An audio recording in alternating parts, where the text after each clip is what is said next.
Mesdames et messieurs, bonsoir. Cette semaine, dans le cadre de l'émission Zoom Appalaches, on fait un zoom sur l'agriculture avec M. Éric Lamontagne, qui est producteur d'ovins. Oui. Le mot scientifique pour agneau? Oui, agneau-mouton. Bon, agneau-mouton, exactement. C'est quel type de production, ça? On parle de... là, tu fais de la viande, du lait, de la laine. Comment ça fonctionne, ça? Bien, au Québec, la majorité des producteurs, on est environ 900 producteurs au total dans la province. C'est majoritairement des producteurs de viande. Ah. On a une vingtaine qui se sont spécialisés en production laitière, qui vont principalement faire du fromage. Du fromage, oui. Puis il peut en avoir quelques-uns aussi qui vont vivre de la production de la laine, mais c'est très marginal. Mais la laine, tu sais, on a des chansons, la laine des moutons. Les moutons, ils font de la laine, mais toi, qu'est-ce que tu fais avec ta laine? Bien, nous, on tond les agneaux. Moi, je les tond à chaque 8 mois. Donc, mais c'est principalement une question de confort, là. Ah! Parce que nous, la sélection qui est faite pour nos femelles est faite en termes de productivité de viande. Donc, on n'a pas des races à laine. La laine n'est pas intéressante à travailler. Okay. Puis, on en porte de moins en moins. C'est beaucoup du synthétique maintenant. Mm-hmm. Donc, pourtant, un bon bas de laine, il n'y a rien qui bat ça, mais bon. Fait que toi, ta laine, tu la jettes?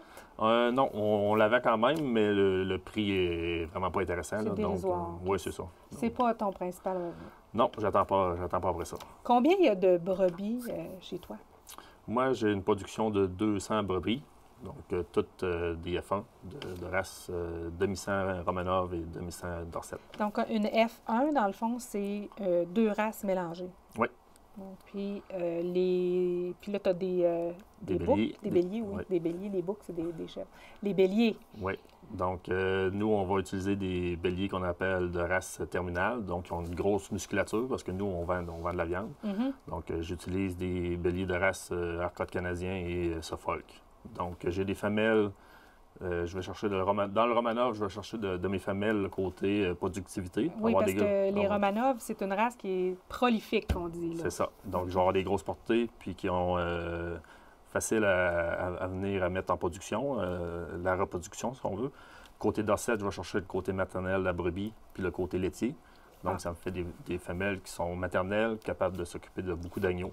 Oui, mais là, ils ont deux quartiers, là, les brebis. Là. Oui, qu'est-ce qu'ils font quand ils ont 3 puis 4 agneaux? Là?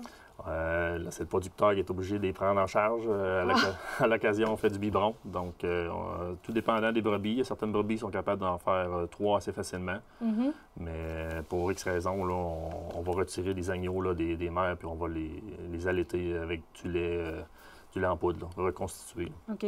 Fait que là, tu es en train de me dire que tu as 200 brebis. Oui. En moyenne, c'est un vélage de 3 agneaux par... Moi, chez nous, c'est à peu près 2,5 agneaux nés par mise-bas. Donc là, puis là, je vais gager que c'est tout en même temps là, qu'ils font ça. Oui, c'est ça. Nous, moi, je m'organise chez nous pour les synchroniser. Donc, j'ai des agnelages pendant un mois, puis j'ai un mois où j'ai pas d'agnelage. Puis, en l'espace de 2 semaines, là, moi, j'ai 4 groupes dans mon entreprise. 4 groupes de 50 brebis. Donc, Ah bon, OK. Fait que là, tu peux faire ça. Donc, tu peux faire en sorte de mettre, mettons, les brebis avec ton bélier à un moment de l'année, de dire, bon, ben c'est beau, eux autres vont accoucher à tel moment. Fait que tu as comme 4 groupes, là. C'est ça, effectivement. Moi, j'ai toujours un groupe qui est au repos, j'ai un groupe qui est à la saillie, à la reproduction, j'ai un groupe qui est en fin gestation, puis j'ai un groupe en lactation, où les mères s'occupent de leurs agneaux. Okay. Parce que la mère va rester avec ses petits pendant 60 jours. Elle va les nourrir. Ensuite de ça, on va les séparer. Puis on va faire... le sevrage, donc, s'effectue à 60 jours. Puis ensuite de ça, c'est la phase d'engraissement. Dans la phase d'engraissement, c'est ça. Donc... Fait qu'à 200 brebis par année, ça te fait à peu près 500 agneaux par an, quoi? Moi, je vends autour de 475 agneaux vendus. Mais là, il faut enlever la mortalité de ça. Là. On en perd quelques-uns avec la production. C'est normal, oui, c'est ça. Là, parce qu'on disait qu'on a toujours, quand on fait une production agricole avec des animaux, il y a toujours un 10 qu'on dit à peu près, là, 10 à 15 Oui, c'est ça. Facilement, bon, 15 là. Tout dépendant avec les races avec lesquelles on travaille. Là, plus on a des grosses portées, mais là, plus qu'il y a des dangers d'avoir des complications à la mise bas. Là. Donc, fait que là, quand tes brebis ils accouchent, là, ou on dit vêler pour une vache, mais on dit quoi? Agneler pour une brebis. C'est ça, hein? un agnelage, oui. Tu dors à l'étable, là? Ben, il y en a qui ont essayé ça, là, mais je ne le conseille pas. Non, on fait des bonnes journées. C'est sûr qu'on planifie nos choses pour, comme je disais tantôt, en l'espace de 2 semaines. C'est ce qu'on fait. Là. On a un rush, c'est ce qu'on pense à... On dort pas gros pendant 2 semaines, là? C'est ça. Fait que, les brebis, en théorie, sont capables de faire le travail tout seuls. Mais c'est bien d'être là pour les assister parce que c'est notre revenu. Là. Bien oui, c'est sûr. Puis, je veux dire, comme tout agriculteur, on veut en prendre soin de nos animaux. Hein? C'est ceux qui nous font vivre. Mais toi, là, quand je veux parler d'une journée type. Est-ce que tu fais tes productions de foin aussi, de grains, etc., ou vraiment, là, c'est strictement l'agneau que tu fais? Moi, chez nous, j'essaie d'être le plus autosuffisant possible. C'est la philosophie un peu de l'entreprise. Donc, je produis tous les fourrages. Donc, ça va être principalement luzerne, mie. Puis, je vais produire mes grains. Donc, souvent de la petite céréale. Oui. Puis, avec ça, mais je vais être capable aussi de produire toute ma paille. Là, la paille pour ce qu'on appelle le bedding, là, ouais. Tu sais, leur litière. C'est ça, pour la litière. Donc, je vais quand même acheter un petit peu là, de maïs, des meuniers, puis des suppléments. Là. Oui. Mais puis la moulée pour les jeunes agneaux, là. C'est une moulée commerciale qui est plus appétante, plus attirante là, pour les. Oui, parce qu'il faut les engraisser. C'est ça. Et là, il y a 3 types d'agneaux de boucherie là, qu'on vend sur le marché. Là. Tu me parlais de lait léger lourd. Oui, c'est ça. Donc, c'est vraiment une question de poids, là. 50 livres et moins, on les considère des agneaux de lait. Entre 50 livres et 80 livres, c'est des agneaux légers. Puis 80 livres et plus, c'est des agneaux lourds. Puis on a 2 mises en marché distinctes là, pour ces types d'agneaux-là. Le lait léger va être vendu à l'Encan, vivant, à Saint-Hyacinthe principalement. Puis l'agneau lourd, bien, on a une agence de vente provinciale où on annonce nos agneaux, puis eux négocient les prix avec les acheteurs, puis ensuite de ça, on a une confirmation d'aller livrer nos agneaux à tel endroit, puis notre prix est déjà connu d'avance. Et toi, tu fais de l'agneau lourd, que tu me disais, c'est ça? Ben moi, je fais de tout. Okay. Ça, il y a des agneaux qui ont le potentiel de faire des agneaux lourds, donc je vais les amener en lourd, mais il y en a qui vont toujours rester plus petits. Plus petits. Comme année, il faut dire, ben là, ça donne rien d'essayer de le nourrir, il va s'arrêter là. Puis c'est sûr que la brebis qui a eu 4 agneaux, mais c'est plus difficile d'avoir moins de lait pour chaque agneau, donc il y a plus de chances d'arriver avec des agneaux légers, par exemple. Là. Ah. Donc, c'est différents aspects qui font qu'on va placer nos agneaux là. Donc, moi, chez nous, je vais faire peut-être autour d'un 60 en agneaux lourds, puis un 40 là, principalement léger, puis un petit peu de lait. Là. OK. Qui achète... tu sais, l'agneau, est-ce que c'est pas considéré comme une viande qui est très populaire encore au Québec? C'est sûr que ça commence, là, mais on est encore au bœuf, au porc et au poulet. Là. C'est ça. Comment on fait pour développer le marché de l'agneau? Puis qui achète la viande d'agneau? Oui, c'est ça. Effectivement, c'est un peu moins dans nos coutumes, mais on dirait que la nouvelle génération est beaucoup plus sensibilisée puis aime essayer de nouvelles expériences culinaires. Donc, se tourne tranquillement vers l'agneau. C'est sûr qu'historiquement, il y a beaucoup... notre principale clientèle, c'est les communautés ethniques, là, surtout pour l'agneau de lait léger. Il y a beaucoup de communautés qui, c'est dans leur coutume depuis toujours de manger de l'agneau. Donc, pour nous, là, c'est des très, très bons consommateurs. L'agneau lourd va beaucoup plus se vendre en boucherie puis en épicerie, plus en découpe. Donc, oui. C'est ça. La consommation d'agneau au Canada augmente toujours depuis quelques années. C'est une des seules viandes rouges là, que la consommation augmente versus soit le veau là, ou le bœuf. Là. Moi, je m'étais fait dire, là, ça fait longtemps de ça, là, tu peux le voir à la couleur de mes cheveux, quand j'ai eu mes enfants, la viande d'agneau, c'était la meilleure viande à donner pour commencer. T'sais, première viande à donner à un bébé, c'était de l'agneau. Mais on se fait encore dire, ça goûte fort. Mais ouais, c'est ça. C'est des gros mythes qu'il faut défaire. Surtout l'agneau du Québec qui est produit ici, c'est des agneaux qui sont en régie intensive, donc qui ont une alimentation en conséquence. Donc, on est capable de les amener à un poids d'abattage assez rapidement. Les animaux sont jeunes, le goût est fin, puis il est raffiné. C'est pas du mouton, là, hein? Non, c'est ça. Il y a des vieilles perceptions qui sont ancrées là, mais c'est très doux comme goût, là. Puis c'est un goût qui est très différent aussi de notre compétition, là, si on parle de... Oui, c'est ça. Je voulais en parler, là. C'est quoi la différence entre l'agneau du Québec et l'agneau de la Nouvelle-Zélande? Bien, à la base, la grosse différence vient du type d'élevage. C'est deux élevages complètement différents. Nous, ici, on va avoir des élevages principalement dans des bâtiments avec des alimentations qui sont bien calibrées pour avoir d'excellents rendements. Tandis que la Nouvelle-Zélande, l'Australie, ça va être un élevage extensif en pâturage. Fait que ça va être des animaux qui vont être abattus à un âge beaucoup plus avancé, plus autour d'un an. Ah. Alors qu'ici, on va abattre au maximum autour de quel âge? En moyenne, je dirais les agneaux lourds, c'est autour de 6 mois, là, 5 à 6 mois d'âge.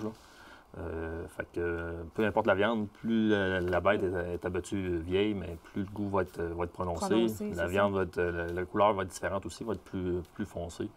Donc, on a un produit de qualité. Là. Fait que toi, tu me dis là, que si je m'en vais à l'épicerie, là, juste à la couleur, là, tu vas pouvoir me dire si c'est un agneau du Québec ou un agneau de la Nouvelle-Zélande. Les bons consommateurs vont le voir effectivement tout de suite. Là. Puis ceux que, moi j'en détaille un petit peu d'agneaux, ceux qui goûtent à notre agneau du Québec, ils voient une différence. Là. Ils ne veulent pas refaire non, on ne veut pas retourner à la...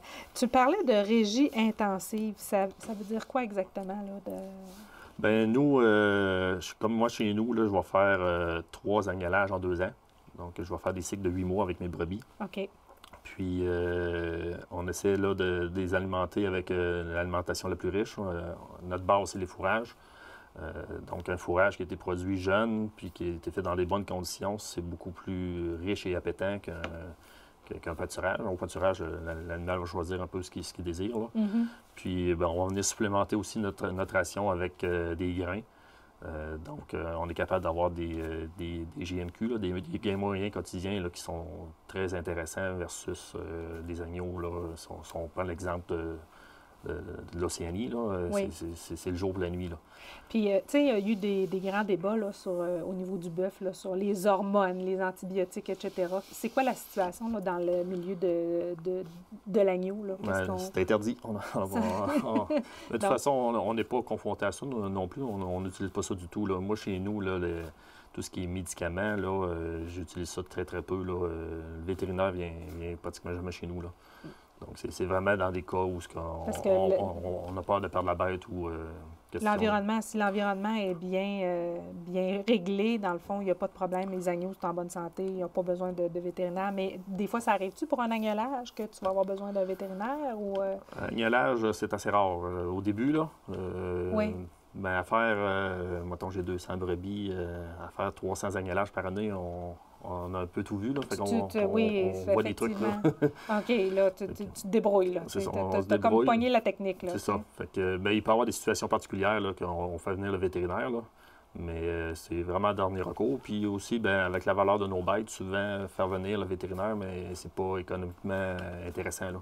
Souvent, la visite du vétérinaire vaut plus cher que la bête. Là. Que la bête, OK. Fait que nous, on met tout en possible là, d'avoir... Dans le fond, tout est axé sur la prévention chez vous. C'est ça. Avec une bonne alimentation, une bonne ventilation, puis des bonnes conditions ambiantes, des bons bâtiments, là, on évite beaucoup de problèmes. Puis en ayant aussi des animaux qui sont sains, là, qui n'ont pas de maladies connues. Là. Donc, on prend soin de nos animaux, puis si nécessaire, quand on voit qu'on a une pneumonie ou quelque chose, bien, on va traiter en conséquence. Là. Mais le moins possible. Au niveau du lait, c'est complètement différent. Mais ceux qui ont des productions laitières, ça ne fonctionne pas comme le lait de vache. Là. C'est pas le camion qui vient et qui s'en va porter ça à la coopérative, etc. Non, c'est ça. Ils n'ont pas de mise en marché là, structurée comme en production laitière bovine. Oui. Donc, nous, ça va être des producteurs qui vont avoir des brebis de races différentes. Ils vont produire, qui vont être bonnes pour produire des grandes quantités de lait. Puis souvent, bien, ils vont avoir déjà soit une fromagerie annexée à leur entreprise ou ils ont des ententes directement avec une fromagerie parce que la majorité du lait, à ma connaissance, est transformé en fromage. Là. Du lait de consommation. Quel type de fromage? C'est une bonne question. On fait le feta, je crois, avec le fromage de brebis. Moi, j'ai déjà mangé du fromage 50 lait de vache, 50 lait de brebis. Là. Des fois, il peut y avoir des mariages comme ça. Ça ne paraît pas être un type de fromage qu'on voit souvent au Québec. On va voir le fromage de chèvre. Mais le fromage de brebis, pas tant que ça, hein? Bien, on a 20 entreprises au Québec qui en font. Là. OK, donc, il n'y en a pas beaucoup. Donc, j'imagine que la demande surpasse l'offre. Fait que ça doit être écoulé assez rapidement. Puis tu me disais qu'au niveau de la laine, c'est une production qui est très marginale. Oui, moi, j'en connais pas personnellement, là, des producteurs qui vivent de ça. Là. Il y a des défis au niveau de la production de l'agneau, j'imagine. C'est sûr que nous, cette année, dans le cadre de l'émission, on a parlé beaucoup du système de la gestion de l'offre, des productions laitières, etc. Mais il y a aussi des défis au niveau de la production des ovins. Oui. J'aimerais ça qu'on en parle un petit peu. Là. Tu me parlais du côté de la rentabilité, là, qu'il y avait des défis à surmonter de ce côté-là. Oui, c'est sûr que la production ovine, c'est pas la rentabilité des productions sous gestion de l'offre. Depuis quelques années, par contre, on a une très belle conjoncture. La demande est excellente. Donc, les prix on a des prix historiques. Donc, il y a moyen. Là, on a des très belles entreprises, des jeunes qui se démarrent puis qui ont des beaux modèles d'affaires puis ça fonctionne très bien, particulièrement ici en Chaudière-Appalaches. Donc, c'est sûr que c'est toujours en arrière-plan. On est un peu condamné à être productif, à essayer d'aller chercher le maximum de chacune de nos unités productives. Là. Mais en termes ça veut dire qu'il faut que tu en produises beaucoup d'agneaux par année pour atteindre un seuil de rentabilité. Oui, ou bien dans un autre, on peut faire l'inverse aussi, hein, ou en produire moins, mais avoir des coûts de production qui sont très bas. Là. Donc, tout dépendant du type d'entreprise qu'on décide d'avoir. Là. C'est sûr que nous, ici au Québec, on produit à peu près 50 de ce qui est consommé en termes d'agneaux. Fait qu'il y a un manque, là. Sur le marché, il y a vraiment un manque, là. Oui, il y a un potentiel, là. S'il y a des jeunes entreprises qui veulent démarrer, là, c'est sûr que c'est une belle production. Il n'y a pas de contraintes à l'entrée, comme le quota ou quoi que ce soit, donc qui est accessible, puis qui a un beau potentiel, là. On a un beau produit, puis on peut en faire encore. Bien, c'est un agneau qui est reconnu. On n'a qu'à penser à l'agneau de Charlevoix, oui, qui a une dénomination particulière, là, qui est nommé, qui mange ces fameuses herbes salées, là. Mais de façon générale, l'agneau du Québec est comme une coche au-dessus, là, ce qu'on pourrait dire, là. Parce que j'ai déjà essayé l'agneau de la Nouvelle-Zélande, puis je ne retournerai pas en arrière, moi non plus, là. Oui, le goût est différent. Oui. Les consommateurs l'apprécient beaucoup, là. On parlait donc de la rentabilité, mais on parlait aussi au niveau des races, que c'est un peu problématique, la quantité de races qu'il y a ici. Oui, au Québec, là, on travaille avec une multitude de races. La problématique que ça peut amener, mais c'est que lorsqu'on vient pour commercialiser les animaux, mais on a différents gabarits de bêtes. Donc, c'est difficile d'avoir de l'uniformité là, dans les pièces. Ouais. Donc, il y a ça. Puis aussi, chaque race a des résultats aussi techniques qui sont très variables. Fait que c'est ça. On n'a pas fait un peu le virage là, comme la production porcine où ils ont vraiment... Ou la production de lait, finalement. C'est principalement du Holstein qu'il y a au Québec, hein, effectivement. Donc, ça a ses avantages, ça a ses inconvénients aussi. Là. Des fois, toutes sur la même race, ils ont leur problématique, là. Mais, fait qu'on retrouve à peu près combien de races? C'est une bonne question. À ma connaissance, il y en a plus d'une vingtaine, certainement. Là. Oh, quand même, hein? Oui. Principalement, tu me disais Romanov et Dorset? Ici, dans la région, Chaudière-Appalaches, on travaille beaucoup avec les femelles de mystère Romanov, Dorset, le Arcotte Rideau aussi, qui est une belle race en termes de... Arcotte Rideau? Oui. C'est la première fois que j'entends ça. Oui, ça, c'est une race prolifique. Si on va dans les races prolifiques, là, c'est ça, Romanov, Arcotte Rideau. Dans les races maternelles, on va tomber plus dans le Dorset. Mais les races maternelles, ils ont moins de bébés. Alors, moins de bébés, ils sont bonnes en lait. Puis après ça, on va avoir des races paternelles. Ça va être plus pour la musculature. Là, ça va être vraiment des races qu'on va choisir pour venir faire des gros agneaux pour éventuellement vendre. Là. Donc, le Suffolk, le Hampshire, le Arcotte canadien sont des excellentes races là, pour faire ces croisements-là. Là. Moi, j'ai entendu parler de races d'agneaux maintenant qui n'ont pas de laine ou que la laine tombe. Le Catadin, le fameux... Genre? Oui. Ça sort d'où, ça, là? Une bonne question. Oui. Bien, je trouve ça spécial parce que, dans le fond, ces producteurs-là, ils n'ont pas à se préoccuper de coupe de laine parce que toi, ça fait partie de tes coûts aussi, là. Tu sais, il y a une... Oui. il y a une composante tu sais, que tu dois gérer, là, tu sais. Oui, moi, je vais faire... Ça, puis la coupe des onglons. Des onglons, là, aussi. Oui, nous, on va faire ça. Moi, je fais ça une fois par cycle de production. Donc, chaque brebis, une fois par 8 mois, va être tondu, puis les onglons vont être coupés. Mais c'est des charges qui sont quand même raisonnables. C'est comment que ça se passe, ça? Parce que ça fait partie des soins des animaux, puis on ne réalise pas qu'il faut faire ça sur une base régulière. Fait que comment tu fais ça, là? Bien, moi, je l'ai fait justement hier. Moi, j'embauche un tondeur professionnel, donc il se déplace chez nous. Puis là, moi, j'ai un corral où je manipule mes animaux. Donc, moi, je mobilise les brebis, je lui amène, lui, il va les asseoir, puis... va effectuer la tonte. Là, ils ont différentes techniques. Là. C'est assez spectaculaire de les voir aller. Là. Oui, ça doit, parce que ça fait partie des choses qu'on dit qu'il faut tondre les moutons, mais comment ça se passe? Donc, il y a des professionnels qui font ça, puis ça doit leur prendre genre 5 minutes par mouton, puis c'est tout, là. Oui, c'est ça. Un bon tondeur, c'est ça. C'est incroyable, là. Ils vont faire 15 à 20 agneaux par heure, là. C'est des bons tondeurs, là. Et là, à ce moment-là, tu récupères la laine, tu la vends, puis après ça, à un moment donné, tu reçois un petit chèque, puis bon, ben, ça finit là. Ouais. OK. Dans la production de l'agneau, là, y a-tu des... Tu sais, au quotidien, c'est sûr que, bon, tu me parles du côté de la rentabilité, il faut produire beaucoup d'agneaux. Il faut... tu sais, on a beaucoup de races, donc ça crée des enjeux. Mais, autre ça, bon, y a-tu d'autres problématiques parce que... Tu sais, je te le disais tout à l'heure, là, moi, j'en ai connu 3 producteurs dans la région ici. Les 3 n'ont jamais réussi à maintenir leurs entreprises. Puis là, tu me dis, non, c'est une belle dynamique, il y a beaucoup de producteurs. Il doit y avoir des problèmes là, au niveau du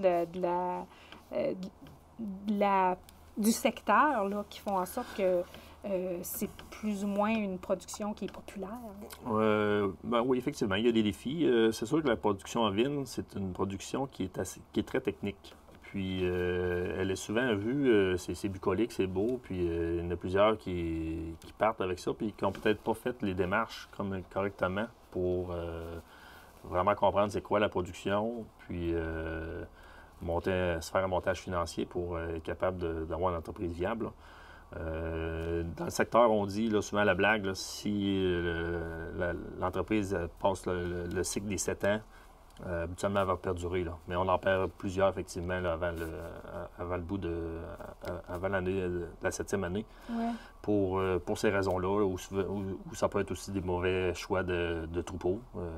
Il peut s'acheter un peu n'importe quoi. Si on rentre un troupeau qui est déjà atteint de certaines maladies, c'est sûr que les performances techniques vont souffrir, là. Donc, c'est très technique comme élevage, là. Ouais. Ça veut dire que toi, ton ordinateur est aussi important que tes agneaux, là. Oui, mais c'est ça. C'est au niveau des mises bas, puis l'alimentation, tout ça. La régie, là. C'est ça, la régie, c'est important Donc, tu as des données sur chaque animal, finalement. Oui, c'est ça. On fait le suivi, puis on sait le pédigree de chacune de nos bêtes, puis ceux qui sont moins performantes, mais pour X raisons, ben, Il faut faire des tris. C'est ça. Il faut s'en débarrasser. En terminant, je voulais juste savoir, toi, t'en manges la viande d'agneau? Bien sûr, j'en produis. Et je serais prête à parier que c'est la meilleure viande au monde. Oui. Alors, où est-ce qu'on peut aller? Tu sais, quelqu'un qui ne connaîtrait pas ça puis qui aurait le goût d'essayer. Parce que, comme on se disait tout à l'heure, en épicerie, c'est dur de trouver du steak haché. Mais on trouve les carrés, les côtelettes et les gigots. Où est-ce qu'on pourrait aller pour trouver une recette là, pour quelqu'un là, qui veut essayer la viande d'agneau? On a, avec la Fédération, on a un nouveau site Internet qui est très intéressant, là, Agneau du Québec. Tapez ça sur Internet, puis vous allez voir, il y a des recettes, puis il y a même plusieurs producteurs qui s'affichent là, pour, si vous voulez faire acheter... De la vente à la ferme? Oui, directement à la ferme. Il y en a même qui font des livraisons là, dans les grands centres urbains. Puis sinon, ben, les boucheries. Les boucheries sont une place de prédilection là, pour trouver différentes coupes d'agneaux. Bien, Monsieur Lamontagne, Éric, merci beaucoup d'être venu nous parler de l'agneau. Moi, tu n'as pas besoin de me vendre l'idée d'en consommer. Je suis déjà une adepte. Merci beaucoup de nous avoir parlé de la production. Essayez l'agneau du Québec, c'est l'adopter, mesdames et messieurs. Je vous souhaite une bonne semaine et on sera de retour la semaine prochaine pour une autre émission de Zoom Appalaches.